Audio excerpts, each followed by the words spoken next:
안녕하세요. 닥스TV 벌써 두 번째 방송입니다. 저는 디캠프의 홍보 매니저 겸 닥스TV의 MC 장나영입니다. 반갑습니다.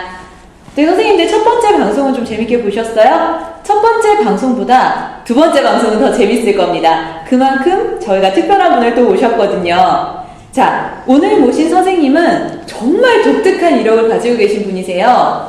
당연히 의사 선생님이시면서 또 다른 스페셜한 이력이 있다고 합니다. 그 얘기는 잠시 뒤에 제가 직접 여쭤보고요. 현재는 디지털 헬스케어 벤처기업 루닛의 총괄 매니저로 계신 조미진 선생님 모셨습니다. 안녕하세요. 네, 안녕하세요. 선생님, 네. 제가 소개를 의사 선생님 겸 뭔가 독특한 이력이 있다고 말씀을 드렸는데 그 이력이 뭘까요? 네, 저는 중앙대학교 의과대학을 졸업을 하고 그 후에 서울대학교 법학전문대학원에 입학해서 네, 그 후에는 사실 그 보건복지부 산하의 정책연구기관인 한국보건의료연구원의 공공기관에서 근무를 좀 했었습니다. 공무원이셨던 건가요, 그러면? 잠시? 공무원은 아니지만 이제 공공기관에 어떻게 보면 연구원으로 있었었고 거의 뭐 대우는 이제 공무원에 준해서 받았었는데요. 네, 그 후에 좀 이런 비즈니스 쪽에 관심이 많이 생겨서 네. 루닛까지 오게 되었고요. 현재 루닛에서 운영 총괄로 일을 하고 있습니다. 자, 의사 선생님이시고요. 서울대 로스쿨 나오셨고요. 연구원, 그러니까 뭐 공무원 대우의 네. 연구원 하셨고요. 지금은 비즈니스 분야에 계신 네, 총괄 매니저 업무를 하고 계십니다. 네. 오늘 얘기 들어볼 게 굉장히 많을 것 같아요. 네. 그러면 일단 지금 계신 회사에 대해서 좀 여쭤볼게요. 네. 지금 계신 곳은 어떤 곳인가요?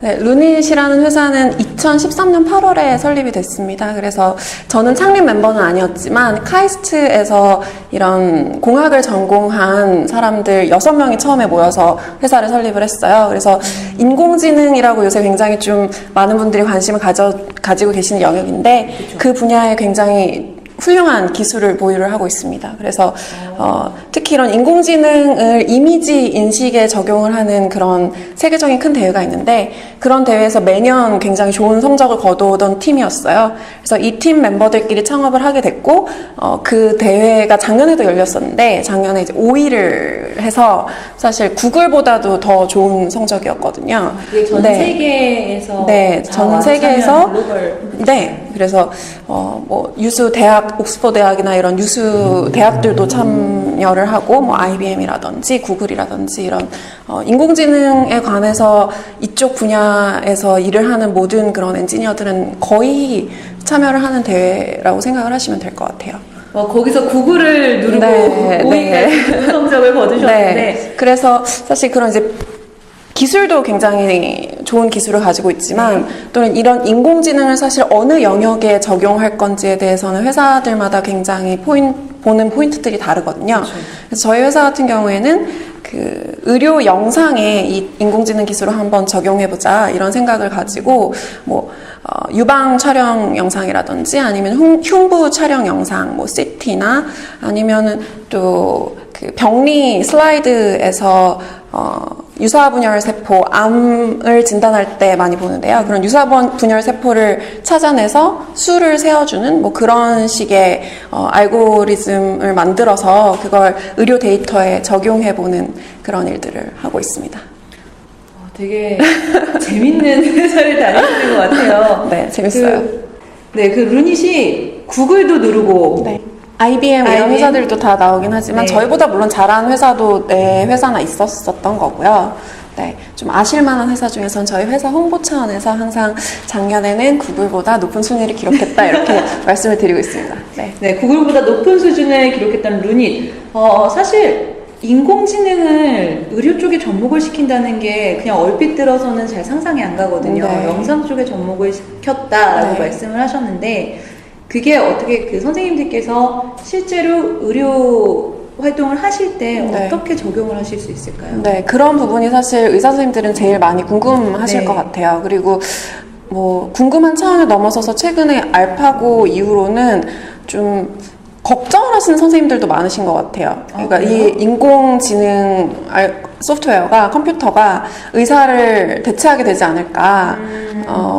좀 그런 걱정들을 많이 하시는 것 같은데, 그 인공지능이라는 것도 많이 영화나 드라마에서 보셨던 뭐 로봇 형태의 사람처럼 뭐 생각하고 말하고 행동하는, 뭐 정말 감정을 느끼는 것 같기도 하고, 그런 형태의 인공지능은 굉장히 좀 이제 강한 인공지능이라고 저희가 부르고, 사실 지금 단계에서의 개발되고 저희가 사용하고 있는 이런 인공지능 기술들은 좀 약한 단계예요. 좀 더 그런 생각하시는 사람을 닮은 모습보다는 좀 이런 표현을 하면 적절할지는 모르겠지만, 또 엔지니어분들은 동의하지 않으실지도 모르겠지만, 좀 이해를 돕기 위해서 쉽게 설명을 드린다면 좀 더 발전된 형태의 그냥 컴퓨터 프로그램이라고 생각을 하셔도 될 것 같아요.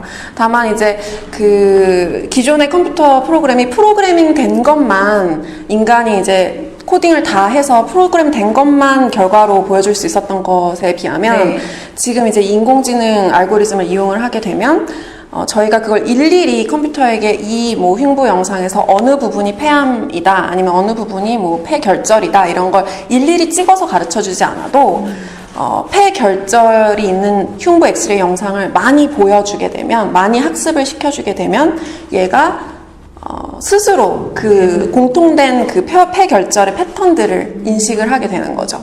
그래서 이제 좀 그런 점들이 차이점이고, 또 때문에 이제 이 인공지능 기술 자체가 선생님들을 어떻게 도와드릴 수 있다, 이런 것보다는 이걸 이제 어느 영역에 어떻게 적용을 하고 어떤 데이터로 트레이닝을 시켜서 선생님들이 무엇을 보고 싶으신지 저희가 이제 조사를 해서 그 보고 싶어 하시는 이제 모습을, 결과값을 저희가 어떤 형태로 보여드릴 것인가, 그 부분에 대해서는 사실 이제 많이 지금도 고민을 해야 되는 부분이라고 생각을 하고 있습니다. 현재 저희가 이미 개발 중인 그런 알고리즘 같은 경우에는 흉부 엑스레이 영상에서 폐 질환을 진단하는 그런 알고리즘을 개발 중에 있고요.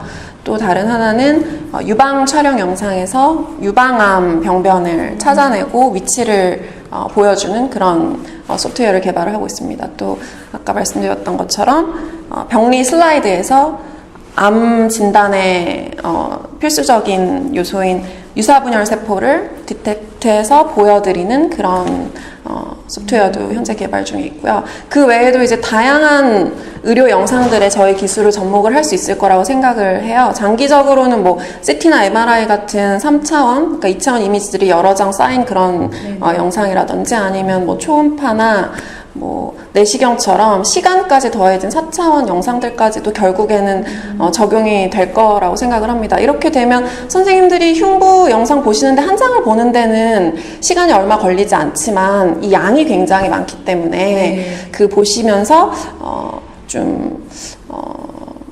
병변이 있는 걸 놓치신다든지, 아니면 일단 그 양이 워낙 많다 보니까 그게 굉장히 고된 일일 수 있잖아요. 그렇죠. 이제 그런 부분에 있어서 저희 이런 소프트웨어가 의사 선생님들의 오히려 그런 짐들을 덜어드릴 수 있을 것 같아요. 네. 그러면은 이제 의료를 하실 때, 의료 활동을 하실 때 눈으로 보여지는 모든 영상과 관련된 데이터들은 루닛의 소프트웨어로 도와드릴 수 있다라는 말씀을 하시는 건가요? 네. 장기적으로 봤을 때는? 네, 저희가 이제 이미지를 딥러닝으로 학습을 해서 거기에 보시고 싶으신 그런 패턴들을 찾아내고 보여드리는 그런 기술을 가지고 있는 거기 때문에 어떤 영상이든지 뭐 의료 영상이든지, 사실 의료 영상이 아니어도 이 기술 자체는 적용이 가능한 기술이긴 하거든요. 그래서 사실 영상으로 보시는 모든 형태의 데이터들을 저희가 처리를 할 수 있다고 생각을 하셔도 될 것 같습니다. 선생님 지금 되게 벌써 IT 피플이 다 되신 것 같아요. 이 딥러닝이라는 단어를 저는 의료 쪽에 종사하시는 분들이 사용하시는 걸 많이 못 봤거든요. 그러니까 익숙치 않은 분들도 좀 계신 것 같은데, 딥러닝이 지금 적용하셨던 딥러닝 기술에 대해서 한 번만 좀 설명을 해주시겠어요? 네. 사실 이런 말씀 드리기가 되게 죄송하고 좀 조심스러운 게, 생각보다 잘 아시는 선생님들이 많으세요. 당연히 되게 많은 분들이 아시지만 저희는 이제 모르시는 단 한 분, 저 같은 사람을 사실은 사실입니다. 저 같은 사람을 위해서 친절한 설명 부탁드릴게요. 사실 인공지능 기술이라는 건 그렇게 뭐 공학 분야에 있어서는 엄청나게 새로운 그런 기술은 아니었대요. 저도 그 회사 동료들로부터 들은 건데, 저는 최근에 이렇게 이머징한 그런 개념인 줄 알았더니 상당히 예전에부터 있었던 그런 기술이라고 하더라고요. 근데 그게 이제 딥이라는 말이 이렇게 딥러닝에서 왜 딥을 쓰는지가 궁금하실 것 같은데 네. 이 사람의 뇌의 구조를 모방을 해서 이런 데이터를 처리하는 노드들을 여러 개의 층으로 쌓아서 영상을 그러니까 데이터를 처리를 한 겁니다. 영상도 그 데이터 일종이고요. 네네. 네, 그래서 이게 이렇게 하나의 레이어로 여러 개의 노드를 수평으로 놓고 데이터를 먹였을 때보다 동일한 개수의 노드라고 할지라도 그걸 이제 여러 층으로 나눠서 쌓았을 때 훨씬 더 좋은 퍼포먼스를 보여준다는 게 최근에 근래에 입증이 됐고, 그래서 이 기술이 이제 적용이 되면서 모든 그런 영역에 한번 적용을 해보자 이런 붐이 생겼다고 하더라고요. 네. 전문 용어 나왔습니다. 데이터를 먹였다. 전문 용어 이제 나오기 시작합니다. 정식 용어는 아닌데, 네. 아, 괜찮습니다. 저희 캐주얼하게 진행할 거니까요. 네. 이해해 주실 거죠? 네, 같이 일하시는 분들이 다 이것도 정식 용어인데 공돌이들이라서 이런 얘기를 많이 쓰다 보니까 저도 좀 이런 그렇죠, 말들이 그렇죠. 익숙해져서 저도 모르게. 근데 뭔가 그런 단어들이 사실은 데이터를 입력하고 뭐 데이터를 처리하고 이런 말보다 이렇게 훅 와닿기는 해요. 네. 데이터를 먹였다. 네. 되게 전문가는 단어를 사용해 주셔서 분위기가 좀 좋아진 것 같습니다. 자, 그러면은 지금 말씀을 해주신 걸 쭉 들어보면 물론 헬스케어 분야긴 하지만 상당히 그 사이언스, IT 쪽에 가까운 분야인 것 같아요. 근데 선생님께서는 의사셨고 로스쿨을 나오셨고 연구원을 또 거치셔서 이쪽으로 가신 거잖아요. 특별히 그쪽으로 합류하게 된 계기가 있으셨나요? 네, 사실 말씀하신 것처럼 제가 경력이 어떻게 보면 뭐 다양하지만 또 그런 만큼 일반적인 대기업이다 이런 데 들어가게 되면 굉장히 업무 영역이 좁고 깊은 경우가 많잖아요. 분업이 다 되어 있고 자기 업무에 대해서는 누구보다 깊게 알지만 사실 다른 파트에서는 무슨 일을 하는지 잘 모르게 되는 경우들이 많고, 그래서 그런 제가 가진 경력들을 좀 다양하게 활용할 수 있는 자리에 가고 싶었어요. 그래서 아무래도 어떤 그런 너무나 업무 분장이 확실한 조직에 들어가는 것보다는 지금 회사 같은 경우에는 제가 이때까지 했었던 뭐 의사로서의 전문성이라든지 아니면 로스쿨 다니면서 배웠었던 그런 법학적인 부분이라든지 아니면 공공기관에 있으면서 이제 했었던 뭐 연구 베이스의 그런 경험들이라든지 이런 것들 다 활용할 수 있는 회사라고 생각을 했거든요. 왜냐하면 이 프로덕트 자체가 물론 굉장히 기술 기반인 프로덕트인 건 맞지만 결국에는 사용하실 분들은 의사 선생님들이시고, 네, 그리고 이 제품의 개발 단계에 있어서도 분명히 이제 그런 면들이 의사 선생님들의 의견이나 필요한 부분들이라던가 이런 것들이 다 반영이 돼야 되기 때문에 제가 의대에서 배웠었던 그런 공부들이나 이런 것도 다 활용을 할 수 있는 자리이고, 또 이런 의료 영역 자체가 워낙 규제적인 영역이잖아요. 그런데 사실 이게 법학 분야에서는 이 의료가 그렇게 메이저이지는 않거든요, 사실. 네. 그래서 이쪽 분야를 또 그래도 연구원에 있으면서 법적인, 제도적인 부분들도 제가 검토를 많이 했었기 때문에 좀 그런 부분도 활용을 하면서 실제 이 산업에서, 필드에서 어떤 식으로 기능하고 있는지 이런 것들도 경험을 해볼 수 있는 좋은 기회라고 생각을 했어요. 그러면 연구원으로 계시다가 지금 이 루닛의 멤버들은 어떻게 만나게 되셨어요? 사실 제가 이 회사의 공채 2기 정도라고 표현을 할 수 있을 것 같은데요. 지원을 하신 건가요? 루닛이라는 회사에? 네. 어떻게 알고 지원을? 네, 연구원에 있으면서 이제 이직을 하려고 알아보던 와중에 학교 그 경력개발센터에 구직 공고가 올라왔더라고요. 네. 그래서 그걸 보고 사실 고민을 많이 했어요. 왜냐면 그때 모집 중인 포지션은 뭐 제너럴 매니저, 운영 총괄 뭐 이런 포지션은 아니었어요, 사실. 네, 근데 스타트업이라는 특성상 뭐 업무 영역이 굉장히 뭐 이렇게 엄격하게 나눠져 있지 않거든요, 사실. 넓죠, 스타트업은. 네, 좋게 말하면 이제 그렇죠. 그래서 멀티플레이어가 돼야 되고, 그래서 좀 어쩔 수 없는 부분도 있긴 하지만 저는 그게 어쩔 수 없다기보다는 오히려 좀 기회라고 느껴졌었던 것 같아요. 역할 같은 경우에는 인터뷰를 하면서 오히려 서로 상의했던 부분이 더 많은 것 같아요. 그래서 그쪽에서 공고를 냈던 건 사실 오퍼레이션 매니저였어요. 그래서 좀 내부적인 회사의 운영이라던가 이런 걸 좀 맡아줄 사람을 찾고 있었는데, 저는 이제 그 공고를 보고, 회사에서 사람이 필요한 상황이구나. 그리고 이제 홈페이지에 들어가서 봤더니, 상근하는 의사는 없는 것 같더라고요. 네. 그래서, 근데 프로덕트나 이런 회사 상황을 보니 의사가 필요하겠다. 좀 나의 다른 의사 선생님들과의 차별점은 뭘까? 나는 법학을 공부했다는 점이 있으니까 좀 이걸 무기로 설득을 네. 해볼 수 있겠다. 그래서 처음 인터뷰 때 이제 오히려 제가 들어오면 이런 일들을 내가 해줄 수 있을 것 같습니다. 이런 얘기들을 오히려 많이 했던 것 같아요. 네. 요거 잠깐 팁을 드리자면, 혹시 자제분들 중에, 자제분들 중에 뭐 취업이나 면접을 앞두고 있는 친구들이 있다면, 요 말씀 활용하시면 되게 좋을 것 같아요. 요 자제분들한테 보여주시면, 진짜 저희가 만나는 수많은 취업 담당자분들, HR분들, 그러니까 분야를 막론하고 이런 적극적인 내가 오히려 회사에 뭘 해줄 수 있고 이런 분들을 굉장히 좋아하시거든요. 그래서 정말 스타트업 쪽에서는 두 팔 벌려 환영하는 비즈니스 업계에서는 두 팔 벌려 환영하는 인재신 것 같은데, 그러면 조금 더 옛날로 돌아가서 의과 대학을 다니시고 의사 면허를 따셨는데 다시 굳이 그 힘들다는 로스쿨로 들어가신 이유가 있을까요? 사실 제가 이제 2002학년도에 대학교에 입학을 했는데 그때가 의학 분업 직후였었어요.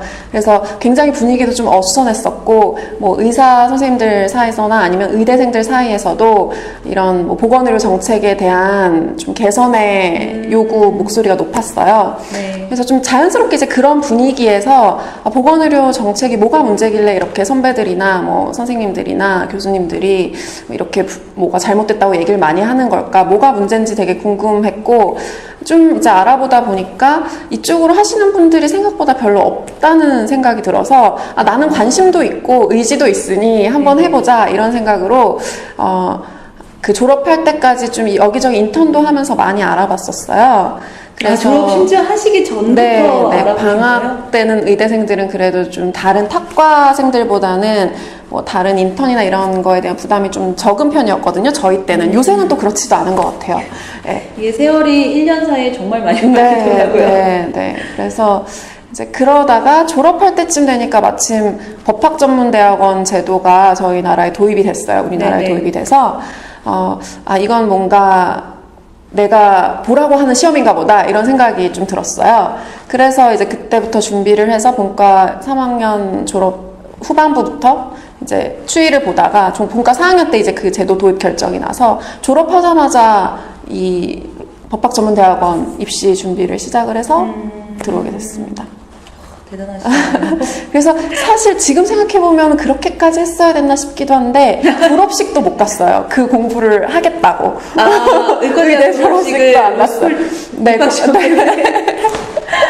그래도 그 덕분에 지금까지 다 그렇게 이뤄오셨던 것 같은데, 지금 노는 걸 싫어하세요?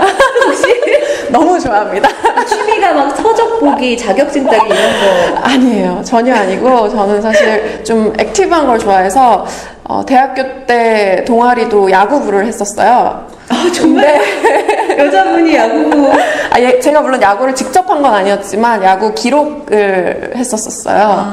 네, 그래서 지금도 야구 보러 다니는 거 좋아하고, 야구뿐만 아니라 스포츠 경기 관람하는 거 굉장히 좋아합니다. 그리고 직접 하는 것도 좋아해서 수영은 지금도 꾸준히 하고 있어요. 건강관리의 비법. 네. 수영. 그러면은 그렇게 액티브한 성격의 분들이 그렇게 네버스탑으로 공부하시기가 쉽지가 않거든요. 네. 사실 의과대학 공부도 정말 어려운 공부인데 로스쿨도 정말 어려운 공부잖아요. 남들은 하나도 하기 힘든데 어떻게 나의 그 집중력의 비법이 있을까요? 좀 무던한 성격? 그러니까 좀 스트레스 받지 않으려고 스스로 좀 생각을 하는 것 같아요. 왜냐하면 그 로스쿨 공부 같은 경우에도 남들이 보면은 뭐 힘들게 생각하시는 분들도 많이 계시지만, 사실 저는 어떤 마음으로 갔냐면 전문의 과정을 가도 인턴, 레지던트 정말 힘들잖아요. 그렇죠. 네. 그래서 제가 계속 의사를 하더라도 전문의 과정을 밟아서 그 힘든 과정을 거쳐야 되는데, 뭐 똑같이 힘들 거라면 그래도 내가 관심 있고 하고 싶은 거 한번 해보자. 좀 그런 마음으로 저는 오히려 즐겁게 생각했던 것 같아요. 그 주변에 봐도 하고 싶은 일이 있어도 주변 사정 때문에 못하는 분들도 많이 있잖아요. 많죠. 그런데 오히려 이렇게 할 수 있는 게 뭐 내가 행복한 거다. 좀 그런 생각을 많이 했던 것 같아요. 네. 지금 루닛에서 일하고 있는 지금 상황은 본인 스스로 느끼시기에 어떠세요? 선생님 스스로 느끼시기에 조금 네, 만족스러운 네. 환경이신가요? 네. 업무 환경이나 동료들이나 하고 있는 일이나 이런 면에 있어서는 굉장히 만족을 하고 있어요. 일단 하고 있는 일 같은 경우에는 정말 누구도 이쪽은 해보지 않은 영역인 거거든요. 이 프로덕트 자체도 세상에 나와본 적이 없었던 형태의 제품이고 이걸 뭐 어떻게 내놓을지 이런 것도 서로 머리를 맞대고 생각을 해서 진행을 해야 되는 부분이기 때문에 이제 그런 부분이 좀 힘겹게 느껴지고 그럴 때도 있지만 같이 하는 동료들이 있으니까 그런 부분도 상당히 재미있고 오히려 흥미있는 부분이고요.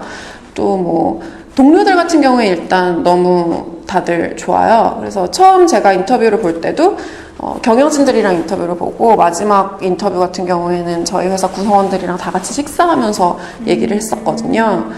캐주얼 인터뷰. 네. 그래서 이제 입사하기 전부터도 이 사람들이랑 같이 일하면 정말 재밌고 좋겠다 이런 생각을 많이 했었어요. 그래서 하는 일이나 또 업무 환경 같은 경우에도 저희 회사 같은 경우에 정해진 근무 시간이 없거든요. 네, 그래서 그게 엄청 짧은데 나쁘게 말하면은 내 눈이 떠 있는 모든 시간이 업무 시간이 될 수가 있거든요. 네, 그렇기도 한데 네. 그래도 뭐 같은 시간을 일한다고 하더라도 사람들마다 뭐 아침에 능률이 좋은 사람이 있고 저녁에 능률이 그쵸. 좋은 사람이 있는데 그걸 이제 저의 패턴에 맞게 조절을 할 수 있으니까 그리고 좀 하다가 뭐 졸리거나 컨디션이 안 좋으면 뭐 커피숍에 가서 좀 일을 하고 와도 되고 뭐 그런 시간을 자유롭게 쓸 수 있는 면은 정말 좋은 것 같아요. 어떤 네. 패턴이세요? 일하실 때 언제 능률이 사실은 저는 여기 회사에 오기 전까지는 제가 굉장히 아침형 인간이라고 생각을 했거든요. 그래서 왜냐면 아침 항상 수영을 가고 네. 저녁에 한 11시만 넘어도 졸리고 이래서 제가 아침형 인간이라고 생각을 했었는데 여기 회사에 온 다음부터는 점점 출근 시간이 늦어지더니 이제는 완전 저녁형으로 바뀌어서요. 네. 지금 같은 경우에는 이제 별 다른 일이 없으면 보통 한 11시쯤 출근을 해서 밤 11시 아니고 아침 11시. 네. 왜냐면 회사에서 밥을 주거든요. 그래서 점심 전에 가야죠. 출근을 해서 점심 전에 출근을 해서 밥 맛있나요? 동료들과 점심을 먹고 네 밥은 항상 맛있죠. 네. 그러니까 참 재밌는 게 그 분야를 떠나서 의료계 아니면 뭐 IT계 어떤 분야를 떠나서 좋은 근무 조건으로 꼽히는 것 중에 하나가 그 밥이 되게 크더라고요. 네. 그래서 복지 좋은 회사 이런 걸로 꼽히면 뭐 호텔 출신 주방장이 오셔가지고 식사 준비를 해주는 그런 데가 막 탑 5 안에 들어갈 정도라서 맞습니다. 선생님들 밥 잘 챙겨 드시고요. 맛있는 곳으로 다니시면 인생의 행복도가 올라갈 것 같습니다. 네. 자, 그러면 동료분들이랑 많이 잘 어울리시고 동료분들에 대한 만족도도 높다고 네. 하셨는데 지금 선생님 의사로서 네. 루닛에서 가지는 의미나 포지션은 어떨까요? 이제 그런 포지션은 제가 지금 만들어가고 있는 단계라고 생각을 해요. 왜냐면 이 회사도 이 조직 내에 의사가 있었던 적이 없고 저도 이런 조직에서 의사로서의 뭔가 역할을 해본 적이 없기 때문에 이제 항상 제 역할이 뭘지 어떻게 이 회사에 어떤 도움을 줄 수 있을지 아직도 항상 고민이 많이 돼요. 사실 일단은 제가 지금 하고 있는 역할들 같은 경우에는 이 프로덕트 개발하는 데 있어서 이제 의사로서의 의견, 의사 관점에서의 의견 이런 걸 많이 주려고 노력을 하고 있고요. 아무래도 그 개발자들이 관심 있는 영역과 실제로 의사 선생님들이 생각하시는 건 좀 차이가 있을 수도 있거든요. 좀 그런 부분에 있어서 의사 선생님들의 의견도 많이 좀 취합을 해서 오해가 없게 전달을 해드리고 사용하는 용어나 이런 것들도 엔지니어들과 의사 선생님들은 많이 달라서 이제 그런 좀 중간 역할을 제가 잘 해야 된다고 생각을 하고 있습니다. 그리고 그 외에도 이 제품의 마케팅이라고 해야 될까요? 결국에 네, 사용하시는 의사 선생님들에 대해서 저희 제품 어떤 식으로 사용하실 수 있고 뭐 어떤 도움 드릴 수 있습니다. 뭐 여기 나와서 이런 말씀을 드리는 것도 제 중요한 역할 중에 하나라고 생각을 하고 있습니다. 그러면 선생님들께서 그 루닛의 제품을 만나보려면 언제쯤 만나보실 수 있을까요? 네, 저희도 빨리 제품을 만들어서 보여드리고 싶은데요. 이 제품 개발에 있어서는 사실 어느 정도 시간이 걸리겠다 확실하게 장담을 하기가 좀 힘들어요. 왜냐하면 저희가 이 알고리즘을 개발을 했다고 하더라도 이게 분류상으로는 의료기기에 들어가기 때문에 의료기기가 사용이 되려면 또 필요한 절차들이 있거든요. 허가라든지 인증이라든지 이런 절차들이 있기 때문에 좀 그런 절차들이 언제 진행이 돼서 마무리가 되느냐에 따라서 최종 프로덕트가 나오는 시기는 결정이 될 것 같습니다. 그러면은 조금, 글쎄요, 지금 제가 이 질문을 하는 게 조금 이른 감도 없지 않아 있고 좀 예민한 질문일 수도 있겠는데, 이 프로그램이 다 완료가 되고 인증이 다 마무리가 돼서 정말 상용화 단계까지 왔을 때 가격대는 어떻게 고가, 중가, 저가 중에 어느 쯤으로 예상하세요? 이제 그것도 사실 저희가 가격 매기는 게 지금 회사 내부의 경영진들과 구성원들이 정말 가장 많이 하는 얘기예요. 가격을 어느 정도의 가격으로 뭐 어떻게 청구를 해야 이게 선생님들도 만족스럽고 저희 회사도 살아남아서 먹고 살 수 있을까 좀 이제 그런 고민을 많이 하고 있는데 어떤 목적으로 어느 뭐 의원급의 납품을 할 거냐 병원급의 납품을 할 거냐 이런 거에 따라서도 가격 같은 경우에 너무나 변동이 큰 영역이라는 생각이 들어요. 그래서 지금 가격에 대해서는 사실 저희 프로덕트의 형태가 확정이 된 후에야 사실 결정이 될 수 있는 부분인 것 같습니다. 그러면 스타트업이라는 업계 쪽의 얘기로 잠깐 넘어가 볼게요. 의사 선생님이셨잖아요. 네. 근데 주변에 되게 친구들이나 동창분들이 다 의사 선생님들이 많으실 텐데 맞습니다. 나 스타트업에서 일한다라고 했을 때 그 주변 분들 반응이 어떻던가요? 일단 제가 좀 특이한 건지 다들 그렇게 많이 놀라지 않아요. 너무 잘했어. 약간 이런. 그냥 굉장히 자연스럽게 뭐 요새 뭐 하냐 그래서 나 여기 회사 다닌다 이러면 그래? 뭐 어떤 회사냐? 이러고 흥미 있어 하는 친구들도 많고요. 그리고 부러워하는 친구들도 있어요. 그래요? 그래서 어떤 면을 부러워하던가요? 용기 있는 면이 부럽다고 하더라고요. 그러니까 자기도 관심은 있고 흥미는 있지만 지금 하던 이런 의사로서의 생활, 삶을 뒤로 하고 이런 스타트업으로 뛰어들기에는 사실 좀 가족들도 있고 뭐 그런 분들이 걱정되는 부분들이 있으니까 또 이게 아무래도 의사로서의 생활보다는 좀 더 불확실성이 높은 영역이잖아요. 그렇죠. 그러니까 이제 좀 엄두를 못 낸다고 해야 되나? 그런 친구들이 많은데 여기서 있다고 하면 좀 그런 용기 있다고 이렇게 얘기해 주는 친구들이 많고 또 그 자율근무제, 자율휴가제 이런 거 얘기하면 굉장히 부러워하고요. 왜냐면 자율휴가제 정말 부럽네요. 저 지금 처음 들었거든요. 부럽네요. 그래서 저희는 뭐 하루 정도 휴가 같은 경우에는 그냥 저희가 쓰는 캘린더에 휴가라고만 써놓으면 컨펌 같은 거 안 받아요? 네. 뭐 상급자의 컨펌 이런 거 필요 없고 그냥 자기가 스스로 자기의 스케줄을 관리할 정도의 능력은 저희 구성원들이 다 있다고 대표님이 믿으시고 이게 스타트업의 매력입니다. 네, 리더십 있는 대표님이 계신 스타트업의 매력이죠. 네. 그러셨구나. 네. 그럼 선생님들이 가장 많이 하는 질문은 어떤 게 있을까요? 루닛에 대해서 혹은 선생님의 방향이나 이런 행보에 대해서. 아직까지는 저희 이제 제품이 사용되는 걸 실제로 보신 선생님들이 없으시잖아요. 네. 그러니까 가장 많이 받는 질문은 이게 정말 가능하냐 하는 질문을 많이 받습니다. 그러니까 예를 들어서 유방 촬영 영상에서 정말 의사가 그 병변을 찾아서 동그라미 쳐서 가르쳐 주지 않았는데도 얘가 정말 그 병변을 찾아내나요? 이렇게 궁금해하세요. 정말 그런가? 그래서 사실 이제 저희가 그런 의문점을 해소시켜 드릴 수 있을 정도로는 지금 이제 와 있다고 생각을 해요. 그래서 저희 프로덕트가 이런 식으로 보여드립니다. 실제로 저희가 데모도 준비 중인데 흉부 촬영 현상 가지고 계신 거 이제 익명화된 그런 뭐 영상이나 아니면 공개된 퍼블릭 데이터를 저희 그 데모 셋에 업로드를 하면 이제 그걸 직접 어떻게 보여주는지 체험하실 수 있는 그런 사이트를 준비 중에 있어요. 곧 아마 공개가 될 건데 이제 그런 걸 통해서 아마 그런 부분에 대한 선생님들의 뭐 의구심, 뭐 궁금증 이런 건 좀 해소를 시켜드릴 수 있을 것 같고요. 네. 사실 저희가 지금 현재 하고 있는 프로젝트 이외에도 하시고 싶은 프로젝트가 있으시거나 궁금하신 점이 있으시면 사실 저희는 그런 게 굉장히 소중하거든요. 연락 주시기 바랍니다. 여기 이렇게 해주시나요, 이메일? 아니면 저희 A4로 써서 이렇게 들어서 네, 자막 넣어주신다. 자, 지금 마지막으로 루닛의 서비스 혹은 선생님 그냥 스스로 생각하시기에 이 방송을 보고 계신 의사 선생님들께 하시고 싶은 말씀 있으세요?